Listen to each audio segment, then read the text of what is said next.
Katie Radcliffe, de 18 años, vivía en Camberley, condado de Surrey, Inglaterra. En 1992, la joven estaba haciendo una pasantía como peluquera en un salón de belleza local. En el futuro, soñaba con abrir su propio salón. Sus colegas eran como una segunda familia para ella. Amaba su trabajo, su familia y sus amigos. Katie estaba enamorada y estaba creciendo. Tenía una vida llena de colores. A principios de mayo, su novio rompió con ella. Fue su primer amor.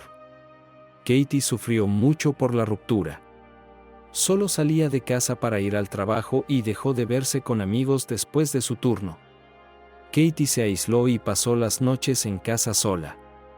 El 6 de junio de 1992, la mejor amiga de Katie, Michelle, convenció a Katie de salir con ella a una discoteca, pensando que sería necesario para que superara su angustia. Katie estuvo en el club hasta las 4 de la mañana. Al final de la fiesta, los planes de las chicas para continuar fueron diferentes, y Katie se fue a casa sola. Katie Radcliffe no regresó a casa. 4 adolescentes destrozaron una tienda de campaña en el patio trasero de la casa de uno de ellos. Los chicos imaginaban que en el futuro acamparían en cañones lejanos y bosques espesos. Pero por ahora, no se les permitía hacerlo en ningún lugar más allá del patio de los padres. Los chicos se despertaron temprano por la mañana cuando comenzó a llover intensamente y su refugio temporal no era impermeable. Helados, entraron en la casa de un amigo y tomaron el desayuno. Alrededor de las 8 de la mañana, salieron a dar un paseo. Los chicos encontraron un cuerpo desnudo y mutilado que yacía junto a una pared de concreto en el cementerio detrás de un coche estacionado. Había mucha sangre alrededor. Esta vista perseguirá a cada uno de ellos toda su vida. La policía llegó a la escena del crimen. Se determinó que el cuerpo fue arrastrado varios metros y luego arrojado contra la pared del cementerio. Lo más probable es que inicialmente trajeron a la víctima en un automóvil. La policía acordonó la escena del crimen y el cuerpo fue llevado a la morgue forense el mismo día. También se estableció ese día que la víctima era Katie Radcliffe. La joven tenía sus documentos con ella.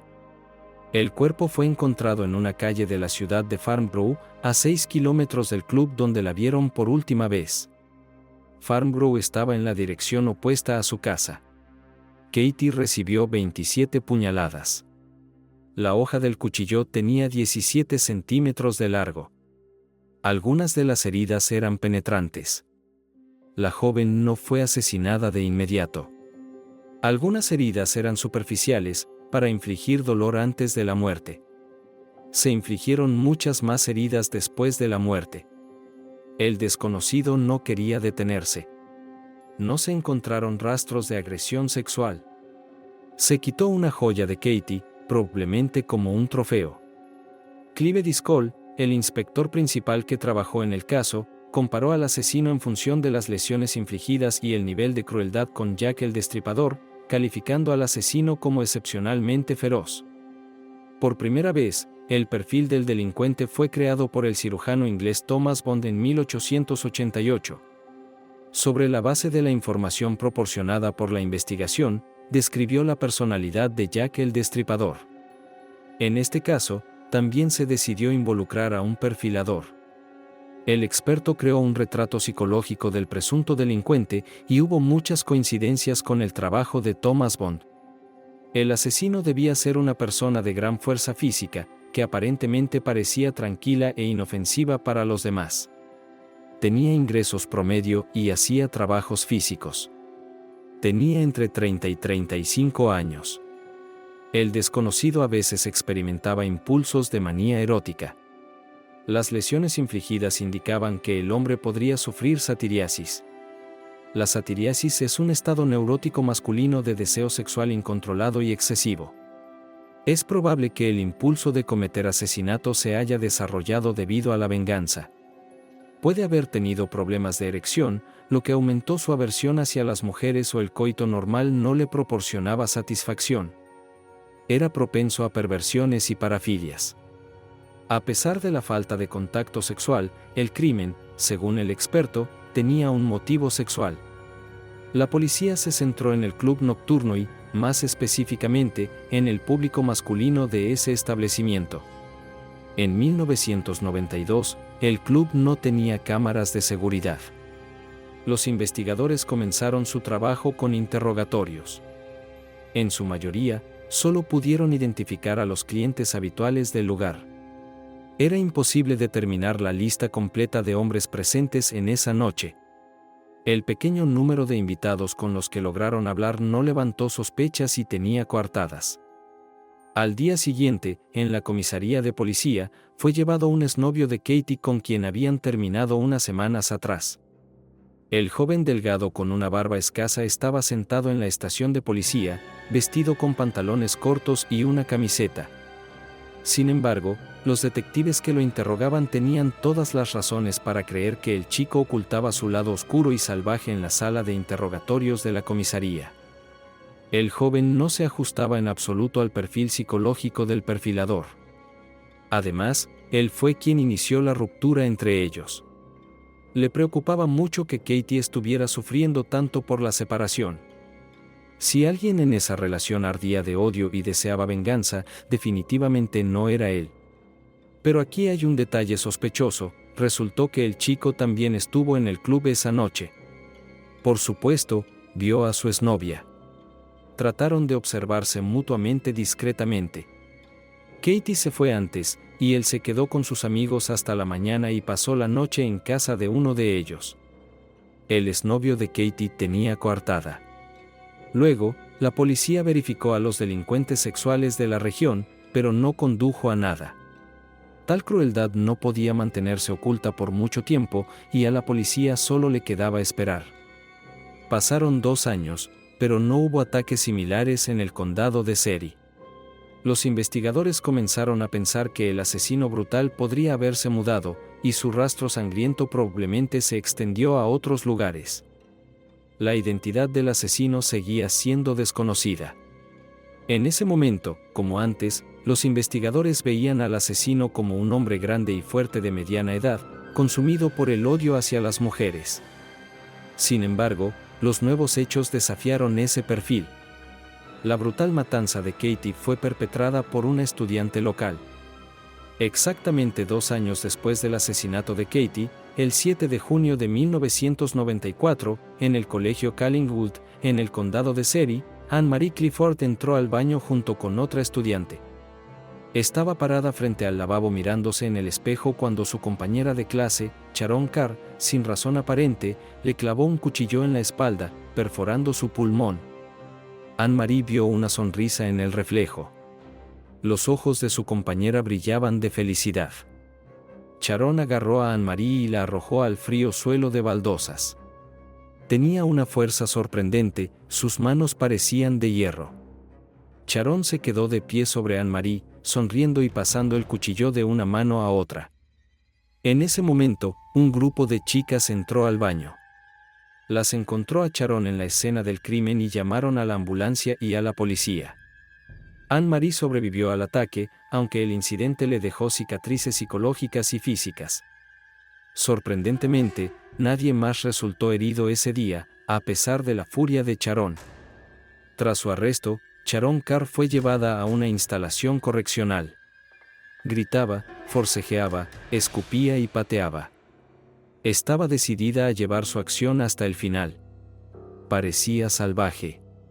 No se le permitió completar su objetivo, y no podía aceptarlo.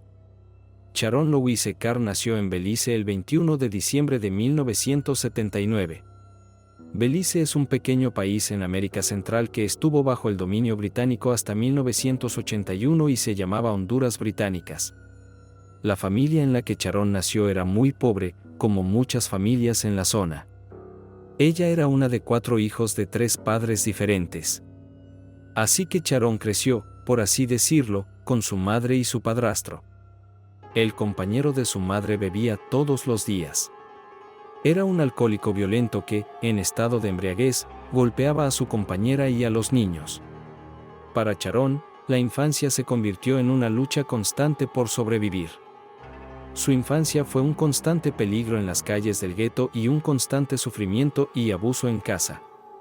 La madre de Sharon, Mali, en los intervalos entre los ataques de su compañero, infligía castigos crueles a sus hijos.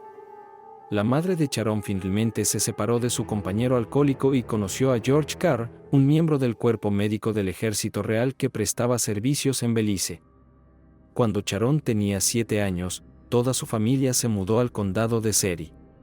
Sharon comenzó a asistir a la escuela local y recibió una buena educación. Al principio, los maestros describían a Sharon como una estudiante educada y complaciente. Sharon comenzó a hacer amigos entre sus compañeros de clase. Se unió a un equipo de baloncesto extracurricular.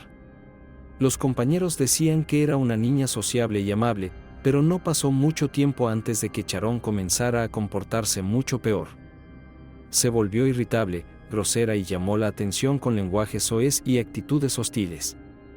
En 1990, el director de la escuela primaria Cardwells en Camberley se puso en contacto con los servicios sociales debido al comportamiento de Sharon. Incluso la colocaron en un hogar de acogida por un tiempo, pero ella quería volver con su familia y regresó por sí misma después de un mes.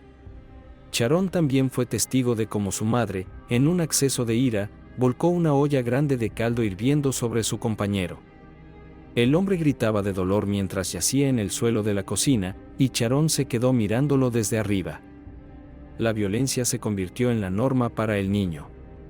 La víctima fue hospitalizada con quemaduras, y la madre fue acusada de agresión y condenada a prisión condicional. Cuando Sharon fue a la escuela secundaria, su madre ya tenía una nueva pareja. Nadie intentó sacarla de la familia nuevamente. Antes, la niña temía a todos a su alrededor, pero ahora eran ellos los que la temían a ella. Sus compañeros de clase la evitaban horrorizados, y a ella le gustaba. No le quedaron amigos en la escuela. Ella consideraba el miedo como la forma suprema de respeto. Sharon encontró nuevos amigos que eran como ella. No eran de su escuela. Eran mayores que ella y consumían drogas. Junto con sus amigos, que también eran cómplices, comenzó a robar. Sharon parecía no tener miedo de nada ni de nadie, excepto de su propia madre. Y no se debía solo a que era despiadada y cruel. Ella llevaba consigo conocimientos secretos. Sharon creía que su madre poseía un poder secreto y poderoso. Era seguidora de la religión vudú, pero también practicaba el judú, una forma de brujería y culto religioso del norte de África. Sharon había presenciado sacrificios de animales en más de una ocasión a manos de su madre. Observando a su madre, la niña comenzó a sacrificar animales ella misma. Con una frecuencia no menor a una vez a la semana, las mascotas de los vecinos comenzaron a desaparecer. Al principio, cubriendo sus inclinaciones sádicas con rituales, Sharon pronto se dio cuenta de que torturar a los animales le causaba placer. Volviendo a 1994. Sharon Carr fue condenada a 2 años de prisión por agredir a Anne-Marie Clifford. Sharon estaba en prisión y, incluso dentro del sistema penitenciario, resultaba extremadamente difícil de controlar. Atacó a otros reclusos y al personal en varias ocasiones, lo que llevó a su traslado entre diferentes prisiones. En septiembre de 1995, fue trasladada a la colonia de rehabilitación de menores de Brinsford Hall. Poco después de su traslado, el personal descubrió que Sharon Carr le estaba revelando a sus compañeros de celda información desconocida previamente. Probablemente, lo hacía para impresionar. Sharon le dijo a los otros reclusos que ella había cometido un asesinato. Los funcionarios de Brinsford Hall alertaron a la policía. Todos en la prisión sabían que Sharon escribía algo en una libreta gruesa todas las noches. Las entradas de la libreta de la prisión, así como los diarios antiguos recuperados de su casa, fueron examinados por la policía. Los diarios en casa contenían descripciones de su excitación sexual mientras mataba a Katie Radcliffe. Una entrada aterradora decía: desearía poder matarte de nuevo. Te prometo que te haría sufrir mucho más. Tus gritos aún me excitan. La próxima vez durará mucho más. Sharon también escribió: juro que nací asesina. Matar es emoción para mí, y me eleva tan alto que no quiero bajar nunca. Cada noche veo al diablo en mis sueños, y a veces lo veo en el espejo. Sé que el diablo soy yo. Los medios de comunicación se hicieron eco de esta revelación de la asesina, y pronto Sharon Carr se hizo conocida como la hija del diablo. En los años siguientes, Sharon intentó revivir la misma noche del 7 de junio de 1992. Quería recrear sus sensaciones tan intensamente que en el aniversario de su primer asesinato, atacó nuevamente a otra chica con un cuchillo. Sin embargo, en su diario en prisión, no describía lo que le sucedía a diario, como muchos pensaban. Cada día durante varios años, ella escribía allí sus gratas sensaciones de cometer un asesinato todos los días. Consideraba que lo que había hecho con la chica era lo mejor de su vida. Sharon solo sufría de una cosa: sed de sangre. Sharon Carr es otro ejemplo destacado de homicidomanía, un impulso compulsivo e irresistible hacia la violencia y el asesinato. De hecho, esta es la entrada más inofensiva hecha por Sharon Carr. Sus pensamientos eran tan oscuros que la policía no pudo revelarlos a los medios de comunicación. El 7 de junio, en su diario, escribió: «Hoy se cumplen 4 años del respeto a Katie Radcliffe».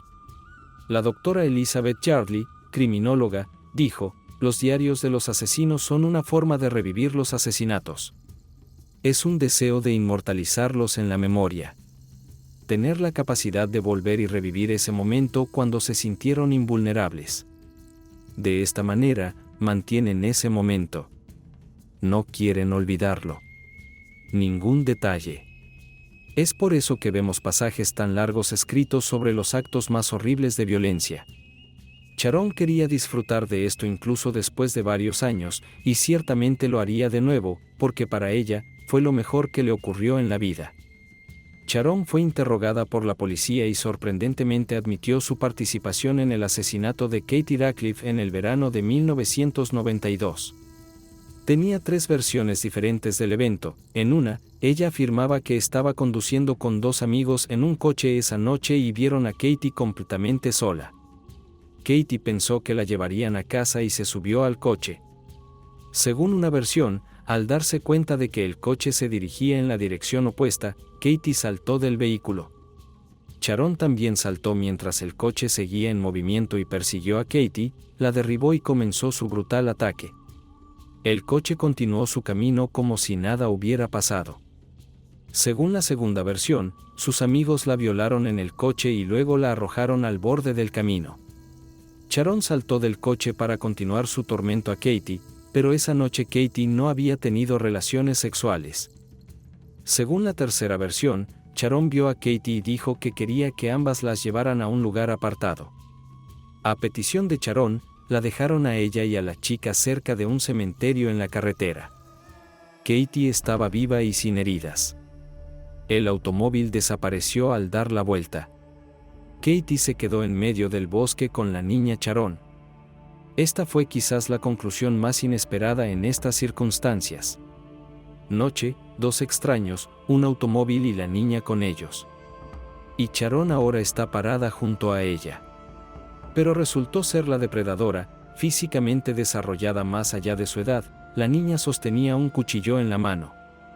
Sin embargo, los chicos a los que Sharon mencionó tenían coartadas para esa noche, por lo que la policía no tenía información confiable sobre cómo Sharon y Katie llegaron a ese lugar ni si Sharon tenía cómplices.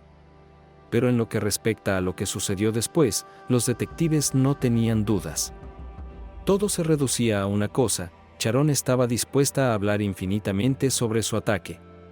Describía con deleite cada detalle de cada cuchillada infligida. El interrogatorio duró varios días y, en total, 27 horas. 27 horas de detalles sangrientos. Fueron descripciones detalladas de torturas y tormentos a la chica.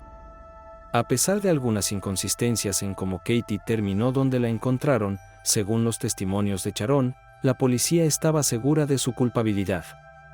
Sharon representó gráficamente las lesiones y el brazalete que llevaba en el momento de su muerte. Dado que estos detalles no se habían hecho públicos, se consideraron información que solo el asesino podría saber. Sharon accedió con entusiasmo a participar en la recreación del asesinato. Durante esta actuación, se rió repetidamente, y una sonrisa nunca se borró de su rostro. El sargento detective Paul Clemens, quien habló mucho con Sharon, dijo que ella parecía estar en otro mundo en esos momentos. Estaba llena de alegría. El juicio de 4 semanas contra la hija del diablo comenzó en la Corte Real de Winchester en marzo de 1997, casi 5 años después de que matara a Katie. Las cartas y testimonios orales fueron la base de la acusación. Sharon tenía información sobre el asesinato que la policía había ocultado deliberadamente y que no estaba disponible para el público. No había pruebas forenses ni evidencia directa, pero el 25 de marzo de 1997, Sharon Carr fue declarada culpable por unanimidad del asesinato de Katie Radcliffe y condenada a 14 años de prisión por homicidio involuntario debido a su edad y su estado mental. La hermana de Katie, Joanna, su madre Ellen y su padre Joseph estuvieron presentes en el juicio. Ellen le dijo a la prensa: «Es como si mi familia estuviera cumpliendo una condena. A este monstruo no le importa. No pasa un día en que no piense en lo que sucedió. Sé que nunca llegará el momento en que simplemente pueda superarlo. Llevaré mi dolor a la tumba». Poco después de dictarse la sentencia, a Sharon le diagnosticaron un trastorno esquizoafectivo. Este es un trastorno psicótico que implica síntomas como delirios, alucinaciones, pensamiento y discurso desorganizado. Indica una pérdida de contacto con la realidad. El 16 de junio de 1998, de acuerdo con la Ley de Salud Mental, Sharon fue trasladada a Broadmoor, un hospital psiquiátrico de alta seguridad en Crowthorne, condado de Berkshire, donde se encontraban muchos de los asesinos en serie y maníacos más peligrosos. Allí, a los 21 años, Sharon se enamoró de otro interno. En junio de 2001, los amantes planeaban casarse e incluso habían encargado anillos de bodas. Sharon eligió como futuro esposo a Robbie Lane, de 24 años. La pareja se conoció 2 años antes en su hospital psiquiátrico natural. Desde entonces, tenían reuniones regulares de 1 hora bajo supervisión, durante las cuales se les permitía besarse y abrazarse. La pareja planeaba casarse en la capilla del hospital a finales de junio. En la ceremonia participarían varios otros pacientes que se habían convertido en amigos cercanos de la pareja. Esta noticia se hizo pública de inmediato y se destacó en las primeras páginas. El padre de Katie comentó: «Ella me quitó a mi hija. El asesinato de Katie hace 9 años destruyó a mi familia. Mi esposa y yo nos separamos y ahora le permiten casarse, amar y vivir». Pero esto no estaba destinado a suceder. Sharon se enteró de lo que había hecho su prometido a través de uno de los periódicos y limitó todo contacto con él. Lo despreciaba por lo que le había hecho a su madre. Sharon amaba más que a nadie en el mundo a su madre. Sharon permaneció en Broadmoor hasta que dejó de ser un lugar de detención para mujeres. Han pasado 26 años desde el juicio de Sharon. Todavía representa una amenaza para la comunidad británica. A pesar de que fue condenada a 14 años, sigue siendo extremadamente inestable. Su comportamiento es impredecible, y Sharon estaría dispuesta a matar sin ningún motivo. Actualmente, Sharon Carr se encuentra en una prisión de mujeres en las afueras de Ashford, condado de Middlesex. Está en una celda de aislamiento y, dada su salud mental inestable, es probable que permanezca allí hasta el final de su vida.